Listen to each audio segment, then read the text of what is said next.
వాళ్ళు కూడా దృఢ సంకల్పంతో పనిచేశారు. మేము బట్టి విక్రమార్క గారికి సీఎం చేయాల్సిందే.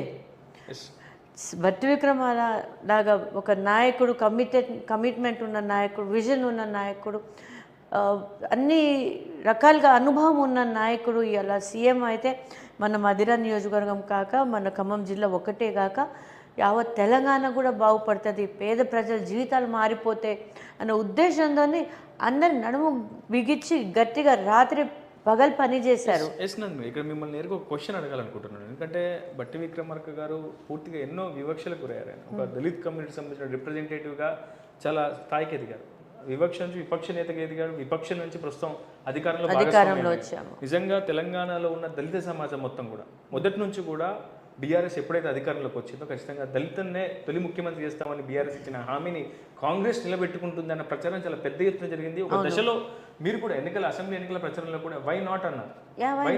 వై నాట్ సీఎం ఎందుకు ఎక్స్పెక్ట్ చేయకూడదు, మాకు ఆ రైట్స్ ఉన్నాయి, ఖచ్చితంగా మేము కాంగ్రెస్ పార్టీ కోసం కరుడు కట్టిన కాంగ్రెస్ వాదులు మేము పనిచేసాం, క్యాడర్తో కలిసి మమేకమై పనిచేసామని. నిజంగా ఆ రోజు నిజంగా డిప్యూటీ సీఎంగా బట్టి విక్రమార్క గారు ప్రమాణ స్వీకారం చేసినప్పుడు మీ కళ్ళల్లో ఒక గంటలో నిజంగా ఆనంద బాష్పాలు వస్తే, ఇంకో గంటలో కొంత ఏదో తెలియని బాధ కనిపించడం అనిపించింది. టైం ఇట్లా స్టాండ్ స్టిల్ అయిపోయింది. ఓకే, ఆ న్యూస్ చూసినప్పుడు ఇట్లా స్టిల్ అయిపోయినాం మేము. ఓకే, అలా మా బ్లడ్ అంతా ఏమంటారు ఐస్ లాగా కోల్డ్ అయిపోయి కష్టం అంతా ఒక్కసారి కళ్ళ ముందు కనిపిస్తుంది. కనపడుతుంది. ఎందుకు ఎంత కష్టం, మామూలు కష్టం కాదు అది.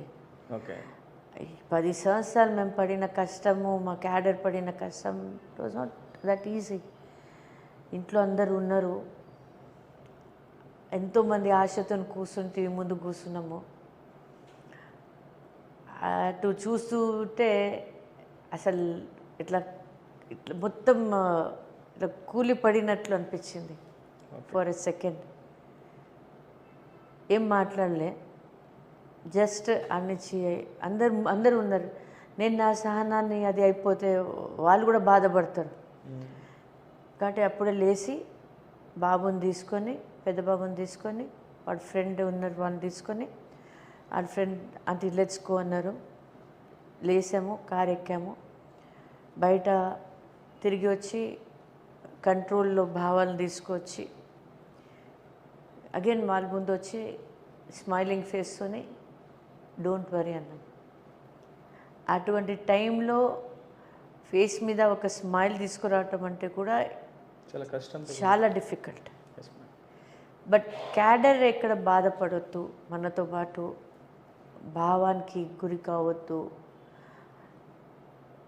దానికోసం వీ పుట్టప్ స్మైల్ అండ్ సరే పర్వాలేదు, డోంట్ గెట్ స్కేడ్, ఏది జరిగినా మన మంచి కోసం ఉంది, ఇది కూడా మనకు వచ్చింది, మన సంతోషంగా దాన్ని యాక్సెప్ట్ చేసాము.